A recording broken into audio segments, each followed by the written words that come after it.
All right friends, let's talk about gestures today. आज हम gestures की बात करने वाले हैं। जेस्चर एक्सरसाइज निकोलेट्स का जो कोर्स है, जो उसका डिवाइस किया हुआ एक मेथड है, उसकी जो एक सिस्टम है आर्ट स्टडी का, जेस्चर उसका रूट है, उसकी बुनियाद है। या अगर मुझे पूरे कोर्स में बोलना हो कि कौन सी एक सबसे इसेंशियल एक्सरसाइज है जो कि पूरे कोर्स की बैकबोन है, तो मुझे जेस्चर ही सबसे पहला नाम ध्यान में आता है। जेस्चर धीरे धीरे समझ में आएगा कि ये एक्सरसाइज कितनी बड़ी एक्सरसाइज है। अभी जो हम बात करेंगे, हम सिर्फ वो बात करेंगे कि ये कैसे करनी है, लेकिन इसकी क्या लिमिट है, इसमें क्या कुछ इंसान सीखता है और कहाँ तक पहुँचता है इस एक्सरसाइज से, वो एक टॉक में कहना बड़ा मुश्किल है। और शायद कहना मुमकिन भी नहीं है, क्योंकि हर इंसान किसी अपनी लेवल पे अपनी अपनी लेवल्स पे पहुंचता है। ये करते जाओ till the end of the life. अगर मैं बोलता हूँ कि अगर कोई एक्सरसाइज ऐसी है जो आप एंड ऑफ द लाइफ तक करते रहोगे एज एन आर्टिस्ट, वो है जेस्चर। वो कभी भी छूटेगा नहीं, लास्ट डे तक you would like to do it, और हर बार आपको एक नया एक्सपीरियंस देगा। वो जहाँ पे भी आप हो उससे नेक्स्ट लेवल पे लेके जा रहा होगा जेस्चर। ये इतनी अमेजिंग एक्सरसाइज इन्वेंट की है निकोलेट्स ने। इसके बारे में बात करते हैं। जो हम जनरली बाहर देखते हैं कि ये जेस्चर कर रहा है, उसमें और इसमें एक मेजर कुछ फ़र्क आपको समझ में आएंगे। वो जैसे इस जेस्चर को समझोगे, अपने आप समझ में आएगा कि वो क्या कर रहे हैं और हम क्या कर रहे हैं। ऑलराइट, सबसे पहले हम बात करते हैं कि इस जेस्चर एक्सरसाइज में करना क्या है। इस एक्सरसाइज के लिए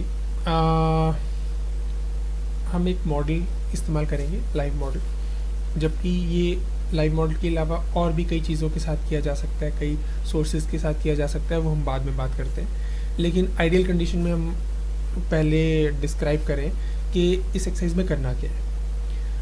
हमें इस एक्सरसाइज में एक लाइव मॉडल चाहिए जो कि ज़रूरी नहीं है न्यूड हो, फुल क्लोथ हो सकता है। आपके फ्रेंड्स को आप इस्तेमाल कर सकते हो, क्योंकि जेस्चर एक्सरसाइज के लिए जो एक्टिविटी करनी है वो बड़ी इंटरेस्टिंग एक्टिविटीज़ है, बोरिंग नहीं है। आपका फ्रेंड, आपके ब्रदर, जो भी आसपास हो, वो आपके लिए पोजिंग कर सकता है। और सिर्फ आधे घंटे के लिए पोजिंग करनी है, आधे घंटे में उसको करने में एंटरटेनिंग लगेगा।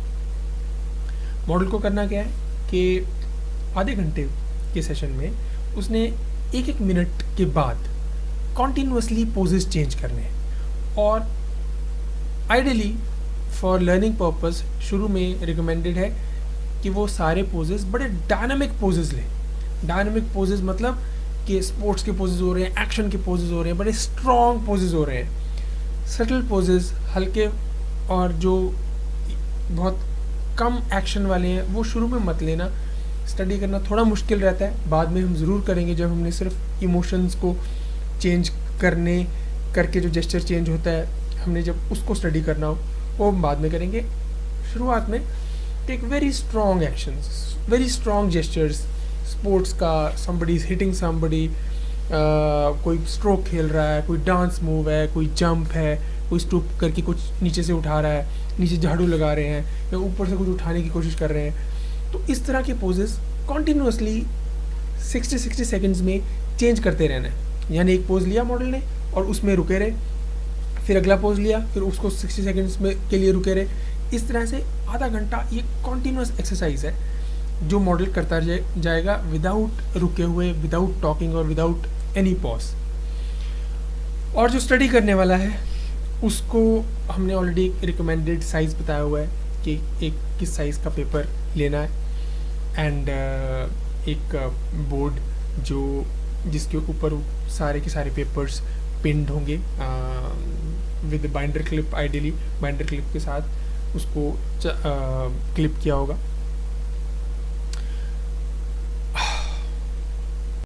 और जो स्टडी और जो जेस्चर स्टडी करने वाला है वो वही जो रिकमेंडेड बोर्ड का साइज़ है, उस पर रिकमेंडेड जो शीट्स 30 शीट्स का सेट लेके, उसी रिकमेंडेड साइज़ की शीट्स लेके बाइंडर क्लिप से ऊपर से क्लिप कर लेना है, सो दैट वो बड़ी इजीली हर एक स्टडी करने के बाद लेस देन 60 सेकंड में एक स्टडी ख़त्म होनी है, उसके बाद उस शीट को आगे थ्रो कर सके, यानी कि फ्लिप कर सके, फिर अगली शीट पे करे, फिर वो फ्लिप कर सके। सो दैट ऐसा अरेंजमेंट हो। और निकोलेट का रिकमेंडेड है कि बहुत ईजी डोमेस्टिकली पॉसिबल अरेंजमेंट क्या है कि आपके आगे एक चेयर हो जिसकी बैक आपकी तरफ है, ताकि आप वो जो बोर्ड है अपनी लैप में रख सको और वो जो बोर्ड है उस चेयर के ऊपर रेस्ट कर रहा हो, तो आप बहुत इजीली स्टडी कर सकते हो। ऑलराइट, तो करना क्या है, that is the most important thing. हमने जैसे एक जो मॉडल है उसने एक स्ट्रॉन्ग पोज लिया आपके सामने, तो आपने पेंसिल्स जो है वो भी 3-4 अपने पास रख लेना। 4B पेंसिल्स हैं जो ऑलरेडी रिकमेंडेड है। उसके साथ आपने वो जो मॉडल है आपके सामने वो क्या कर रहा है, उसकी मूवमेंट, उसको रिएक्ट करना है। यानी आपने उसकी शेप बनाने की कोशिश नहीं करनी, आपने उसकी फॉर्म मैच करने की, स्ट्रक्चर मैच करने की कोशिश नहीं करनी। आपने वो क्या कर रहा है, फॉर एग्जांपल वो किसी को हिट कर रहा है, स्ट्रेच होते हुए हिट कर रहा है, तो आपने उसकी स्ट्रेचिंग फील करनी है, उसका जो हिट है वो फील करना है, उसके अंदर की फोर्सेस को फील करते हुए अपनी पेंसिल से रिएक्ट करना है। आपकी पेंसिल सीजलेसली यानी कि बिना उठे कागज से एक सिंगल लाइन की तरह all through the body move करेगी, स्क्रिबल की तरह, और आप उस दौरान उसकी जो फोर्सेस उस मॉडल के अंदर एक्ट कर रही हैं, जो मूवमेंट चल रही है, जो ट्विस्ट एंड टर्न है, उसको फील करते हुए अपनी पेंसिल से रिएक्ट करोगे। यानी आप उसकी बॉडी में जब पेंसिल घुमा रहे हो तो you are reacting to those forces कि ये यहाँ से खींचा जा रहा है, ये यहाँ से तेज स्ट्रेच है, यहाँ से ये सुकड़ा हुआ है, यहाँ पे मुड़ा हुआ है, यहाँ इसके बोझ है, ये यहाँ पे ये ढीला है।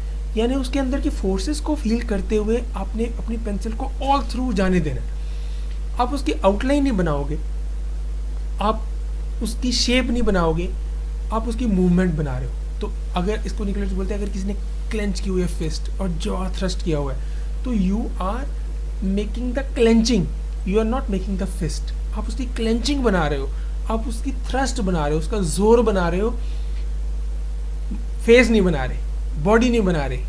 फोर्सेस को इंडिपेंडेंटली कंसिडर करते हुए उसको रिएक्ट करना है, क्योंकि ये इतना इंपॉर्टेंट एस्पेक्ट है ऑफ अ ड्राइंग कि उसको आइसोलेट करके इसमें हमने सेंस करना है। तो हमने भूल जाना है स्ट्रक्चर को, कपड़ों को, हड्डियों को, हर एक चीज़ को। हम जो अंदर उसके फोर्स चल रही है और वन पीस फोर्स फील करनी है कि ये भाग रहा है, तो उसकी जो जंप है, उसका पूरा का पूरा स्ट्रेच है, पैर की टो से लेके सिर तक और हाथ तक, वो वन पीस में उस स्ट्रेच को फील करते हुए पेंसिल को ऑल थ्रू ट्रेवल करने देना है, लेट इट गो नेचुरली। और ये करने के दौरान आपकी जो पेंसिल है वो उसकी बॉडी के अंदर रोम करेगी, कई बार बाहर भी चली जाएगी, कई बार कागज़ के भी बाहर जा सकती है। तुम इतने फोर्स के अंदर गुमे होगे, आप इतने लॉस्ट होगे उसके अंदर कि you are not trying to make कोई बड़ी स्टैटिक सी शेप बनाने की कोशिश नहीं कर रहे हो, आप अंदर की फोर्सेस फील कर रहे हो। तो स्क्रिबल चल रहा होगा all through body, and let it go, उसको रोको मत, let your pencil swing around at will, जिसको बोलते हैं, अपने आप करने दो। और कहाँ से शुरू करना है वो मत सोचो, बॉडी के ऑल थ्रू पेंसिल ने ट्रैवल करना है, उसको अपने आप इंस्टिंक्ट्स के साथ अपने आप रिएक्ट करने दो। हमेशा जहाँ से फोर्सेस शुरू होंगी वहीं से पेंसिल अपने आप स्टार्ट होनी शुरू हो जाएगी, ज़्यादा सोचो मत, let the instincts help you. सिर से शुरू मत करो, जो कि कन्वेंशंस, जो शेप मिलाने की कोशिश करते हैं बच्चे, स्टूडेंट्स और इवन आर्टिस्ट, वहाँ पे गड़बड़ करते हैं। अगर जेस्चर में सिर से शुरू करोगे तो इसका मतलब आप शेप कहीं मिलाने की कोशिश कर रहे हो, क्योंकि सिर में फोर्सेस नहीं होती, वो खुद एक भार है जिसको फोर्सेस से उठाया जा रहा है। तो निकोलेट्स एंड इवन शैमस कुल्हेन का कहना है कि ये तभी हो सकता है या तो कोई उल्टा आसन कर रहा हो, सिर के बाहर लेटा हो, या वो हैंग्ड हो सकता है कहीं फांसी लगी हो गले में, तो हो सकता है जेस्चर करते हुए सिर से स्टार्ट करना पड़े, अदरवाइज सिर से स्टार्ट नहीं करना। फोर्सेस जो है वो पूरी वन पीस में बॉडी में ट्रैवल कर रही होती हैं, वहीं से शुरू होगा अपने आप आपका। और ये करने के दौरान आपकी जो पेंसिल है वो उसकी बॉडी के अंदर रोम करेगी, कई बार बाहर भी चली जाएगी, कई बार कागज़ के भी बाहर जा सकती है। तुम इतने फोर्स के अंदर गुमे होगे, आप इतने लॉस्ट होगे उसके अंदर कि you are not trying to trying to make कोई बड़ी स्टैटिक सी शेप बनाने की कोशिश नहीं कर रहे हो, आप अंदर की फोर्सेस फील कर रहे हो, तो स्क्रिबल चल रहा होगा all through body and let it go, उसको रोको मत, let your pencil swing around at will जिसको बोलते हैं, अपने आप करने दो। और कहाँ से शुरू करना है वो मत सोचो, बॉडी के ऑल थ्रू पेंसिल ने ट्रैवल करना है, उसको अपने आप इंस्टिंक्ट्स के साथ अपने आप रिएक्ट करने दो। हमेशा जहाँ से फोर्सेस शुरू होंगी वहीं से पेंसिल अपने आप स्टार्ट होनी शुरू हो जाएगी, ज़्यादा सोचो मत, let the instincts help you. सिर से शुरू मत करो, जो कि कन्वेंशंस, जो शेप मिलाने की कोशिश करते हैं बच्चे, स्टूडेंट्स और इवन आर्टिस्ट, वहाँ पे गड़बड़ करते हैं। अगर जेस्चर में सिर से शुरू करोगे तो इसका मतलब आप शेप कहीं मिलाने की कोशिश कर रहे हो, क्योंकि सिर में फोर्सेस नहीं होती, वो खुद एक भार है जिसको फोर्सेस से उठाया जा रहा है। तो निकोलेट्स एंड इवन शैमस कुल्हिन का कहना है कि ये तभी हो सकता है या तो कोई उल्टा आसन कर रहा हो, सिर के बाहर लेटा हो, या वो हैंग्ड हो सकता है कहीं फांसी लगी हो गले में, तो हो सकता है जेस्चर करते हुए सिर से स्टार्ट करना पड़े, अदरवाइज सिर से स्टार्ट नहीं करना। फोर्सेस जो है वो पूरी वन पीस में बॉडी में ट्रैवल कर रही होती हैं, वहीं से शुरू होगा अपने आप आपका जब ये एक्टिविटी स्टार्ट होगी। इस जेस्चर की एक्सरसाइज में, इस एक्टिविटी में दो बहुत इंपॉर्टेंट चीज़ हैं जो निकोलेट्स ने बोली हैं, वो शुरू में ही समझ लेनी बहुत ज़रूरी है।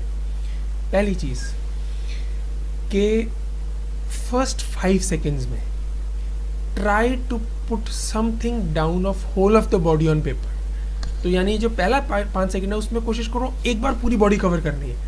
जब इतनी विगरसली फर्स्ट 5 सेकेंड्स में करोगे तो आपको वन पीस जेस्चर कॉम्प्रीहेंड होना शुरू होगा, दिखना शुरू होगा। यानी कि ये एक्चुअली राइट ब्रेन एक्टिविटी है, जो बैटी एडवर्ड्स ने बाद में बताया कि हम एक झलक में चेहरे को पहचानते हैं। लेफ्ट ब्रेन अगर सीक्वेंशली देखना चाहे किसी चेहरे को मेजर कर करके तो पहचान नहीं पाएगा, लेकिन राइट ब्रेन एक झलक में देख के बोलता है कि ये वो है। इतने सारे चेहरे हमें पहचान है, हम पहचान लेते हैं कि ये फलाना बंदा है, फलाना बंदा है। तो ये राइट ब्रेन एक्टिविटी है, वही चीज़ यहाँ इस्तेमाल होनी चाहिए।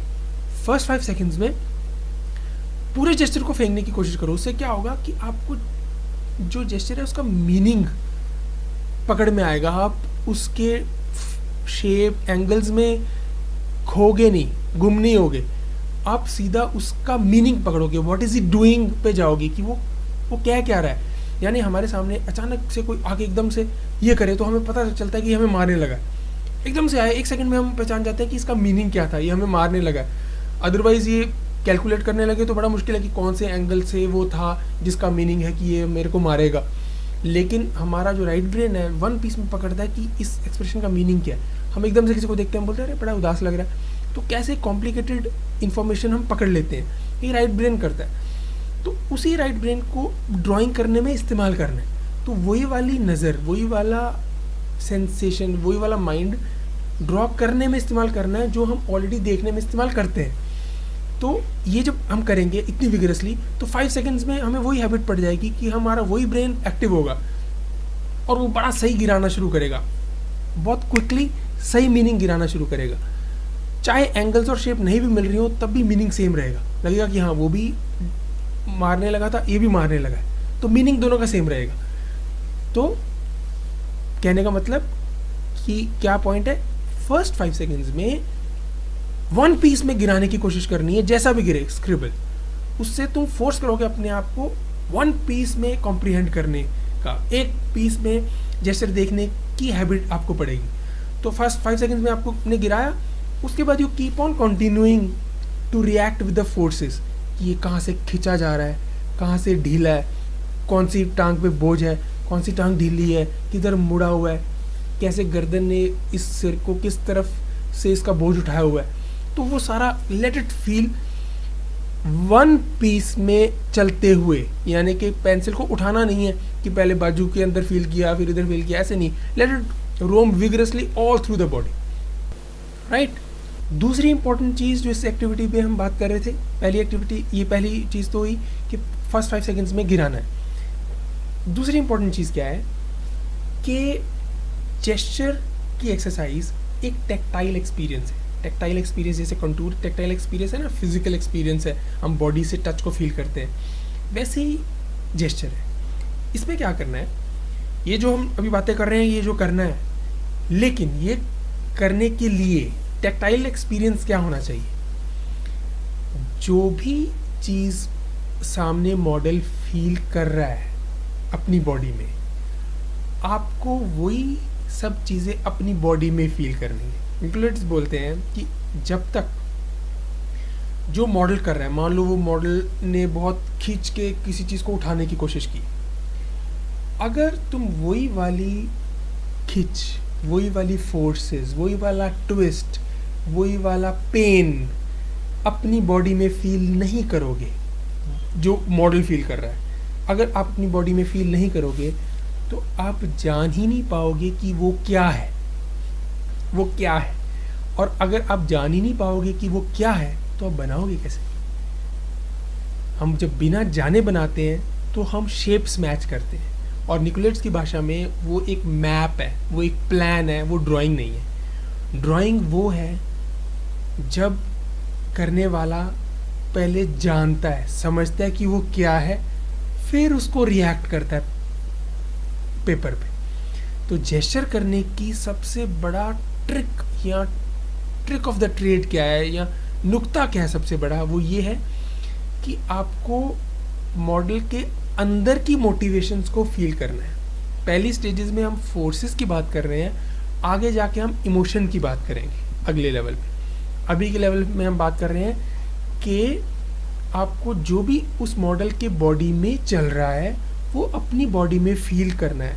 पेन्स, ट्विस्ट, फोर्सेस, आराम, ढीलापन, वेट, जो भी कोई झुका हुआ है, आराम से कुर्सी में गिरा पड़ा है, वो जिस तरह से उसके अंदर फोर्सेस काम कर रही हैं वो अपनी बॉडी में फील करना है।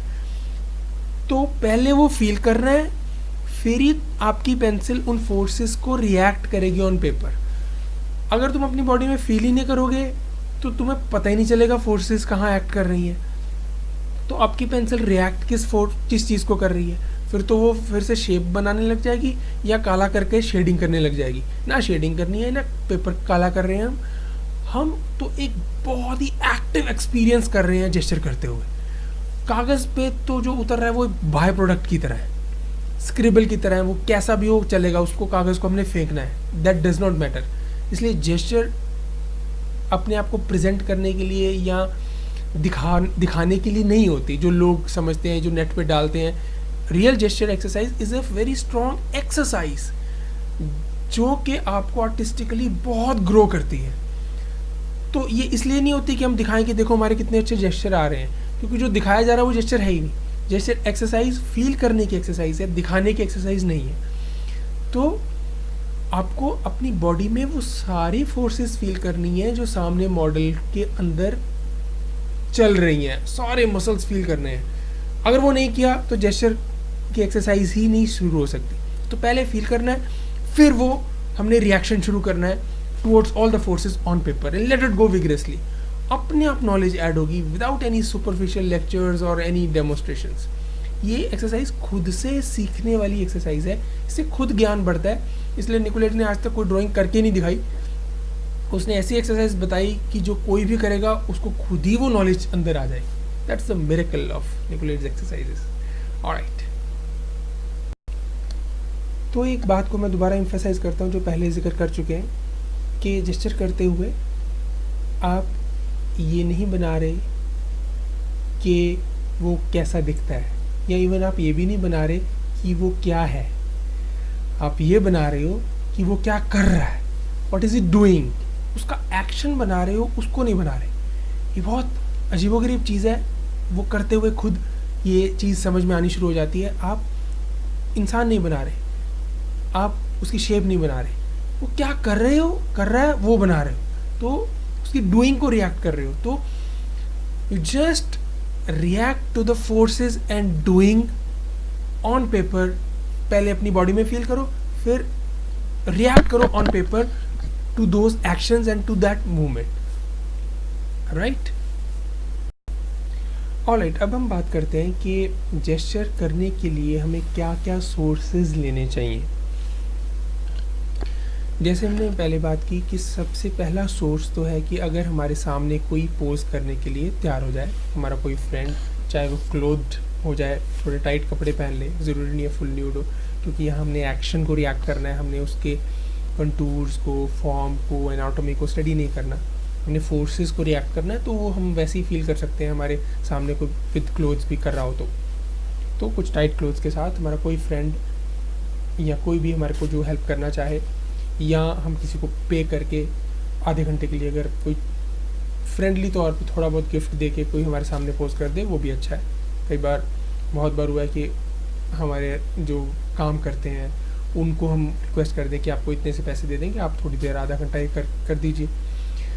तो उनके लिए सजेस्टेड कि अगर आपके सामने कोई मॉडल पोस्ट करने को तैयार हो जाए तो उसके लिए एक जो प्रॉब्लम आती है कि जी मॉडल बोलेगा कि क्या करना है, क्या पोस्ट करना है, मुझे कुछ समझ में नहीं आ रहा। तो उसके लिए कुछ सजेशंस हैं कि उसको गाइड करो करने के लिए जो एमेच्योर है, जो प्रोफेशनल नहीं है, तो जिसको आपने तैयार किया कि पोस्ट कर लो, तो उसको सिंपली गाइड करो विद सम डेली एक्टिविटीज़, जैसे कि भैया आप झाड़ू लगाओ या जो आप काम करते हो वो करो, या किसी फ्रेंड को बोल रहे हो तो उसको स्पोर्ट्स से स्टार्ट करो कि ओके जो भी आप खेलते हो बैडमिंटन के कुछ स्टांसेस करने शुरू कर दो, या क्रिकेट के स्टांसेस करने शुरू कर दो, फील्डिंग करो, कैच करो, थ्रो करो, आउट हो, बहुत सारी एक्टिविटीज़। कोई स्पोर्ट्स का अगर शुरू कर दो ना तो जो भी खेलता होगा वो बहुत सारी एक्टिविटीज़ करना शुरू कर देगा। उसको बोलो जस्ट एक्टिंग करो टू प्ले समथिंग, अलग अलग तरह की स्ट्रोक्स प्ले करो तो आपको बड़े स्ट्रॉन्ग एक्शंस मिलेंगे। कोई भी स्ट्रोक है उसकी एंटिसिपेशन में एक स्ट्रॉन्ग मिलेगा,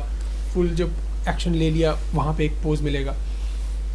तो ये तो एक है जहाँ पे हम, यहाँ इवन डेली एक्टिविटीज़ में कि आप किचन में काम कर रहे हो तो आप जैसे भी जो करते हो वो करो, वहाँ रखा, वहाँ उठाया, नीचे से डस्टबिन उठाया या चीज़ वहाँ रखी। तो इस तरह से एक तो कुछ सजेशंस के साथ हम हेल्प कर सकते हैं फॉर द पोजेज अगर हमारे कोई सामने पोज कर रहा है। दूसरा सोर्स है जो हमें वीडियोस, किसी एक्टिविटीज़ की वीडियोस। अब ये जो मैं सोर्सेज की बात कर रहा हूँ ये सारे सोर्सेज इंपॉर्टेंट हैं। अगर हमारे पास हर टाइम मॉडल हो भी तो भी जो दूसरे सोर्सेज हैं उसका इस्तेमाल करना चाहिए। तो अभी हम 3-4 सोर्सेज की बात करेंगे, ये सारे शफल कर करके जेस्चर्स के लिए इस्तेमाल करने चाहिए। तो पहला सोर्स तो हुआ जो हमारे सामने मॉडल है, ठीक है, जो हमारे लिए हेल्प कर रहा है, हमारे सामने कर रहा है। दूसरा है जो वीडियोस। तो वीडियोस में जैसे हम वीडियोस को अपने सोर्स में लेके आते हैं तो हमारी दुनिया बहुत खुल जाती है।